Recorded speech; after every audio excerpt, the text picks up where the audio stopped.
Hello and welcome to another video review. This is going to be of Far Cry 2 for the PC.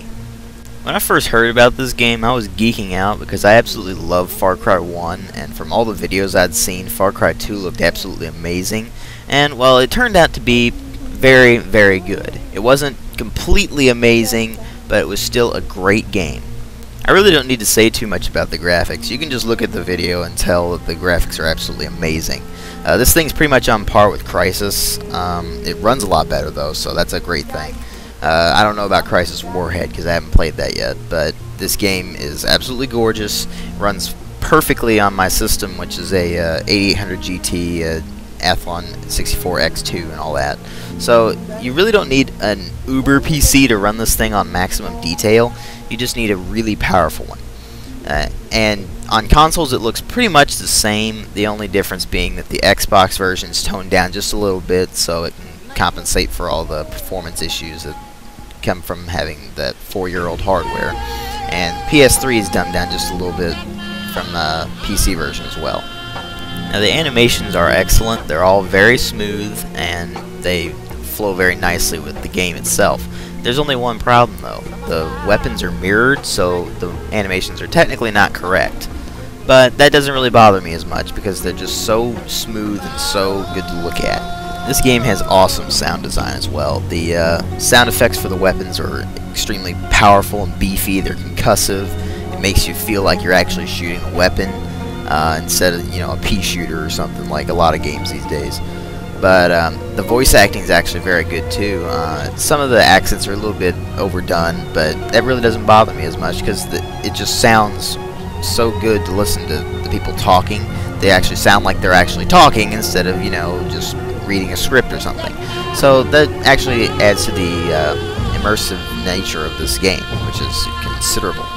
Which brings me to my next point. Ubisoft was constantly telling people how immersive the game is, and after playing it, I can tell you that it's very immersive.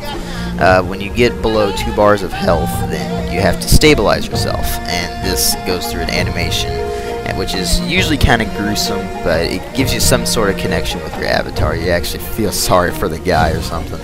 But then you have all the quests you have to do, which are really not quests. They're more like choices, really. The main storyline is pretty good. It's got, you know, problems like all storylines do in games, but it's still pretty good to play through. It feels a little bit short though. I kind of finished it, you know, really quickly, but anyway. Now, of course, the game is not without its problems. The malaria thing is just really, really annoying. When you start the game, it goes to this long cutscene that introduces you into the world, and you end up getting malaria. So you have to constantly go and get medicine, and you'll have these random malaria attacks where you have to take a pill, and this can happen in the worst times. So when you have to take a pill, you have to go through that whole healing animation for it, and it really takes up a lot of time for, you know, taking a pill. I mean, seriously, why does it take so long? But anyway. Another problem is that the AI isn't what Ubisoft promised. They promised that it would be really good, that they'd do a lot of stuff that you don't normally see in games. Well, they don't. To be more specific, they'll just stand in the middle of an open plain for you to shoot at them. But they will hide, they will use numbers to their advantage, they'll throw grenades at you, they'll start fires, it's all kinds of stuff. But they're still kind of stupid. They'll always attack you no matter what. So you can go through a checkpoint, whether it's, you know, APR, UFLL, whatever, and guys will just start shooting at you for like no reason. And that really just gets annoying to have to deal with all that. But you really don't care too much because, well, you're shooting stuff. Now, while I haven't played the Xbox or PS3 versions of this game, I've played the PC multiplayer, and it's absolutely awful. The ranking system just doesn't work very well. You have to spend diamonds to upgrade your gear, and that just really gets to be annoying because the best gear is like 3 diamonds, and you only get 1 at a time, and you have to get 1 like every time you rank up, so it just takes forever to get this stuff. But constantly getting sniped with AS-50s, and it's just like an insta-gib whenever you get shot with one of those, so that really gets on my nerves. Ubi.com thing is just really annoying. It doesn't really work too well. They constantly disconnect, there's not many servers, blah blah blah. But multiplayer doesn't bother me as much as Secure ROM does. Now what this does is it installs itself on your computer and it institutes install limits. Now there are older versions of Secure ROM which just require you to put in the disks when you play it, and I'm fine with that. Hell, I'm fine with online activation for one time.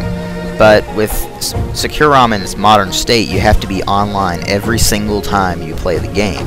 Now this gets to be a hassle if your internet cuts out, because then you're screwed, you can't play it. But it hasn't given me any problems yet. I say yet because I've heard stories of people having tons and tons of problems with burning disks and all kinds of other stuff. Like one guy had a problem with Spores DRM, which is also Secure ROM, and he had to do all this kind of crap to get it resolved. So anyway, if you don't like Secure ROM, if you hate Secure ROM, do not buy this game. In fact, do not buy any EA game. You probably already know that. So anyway, but all in all, I'd say the game is excellent.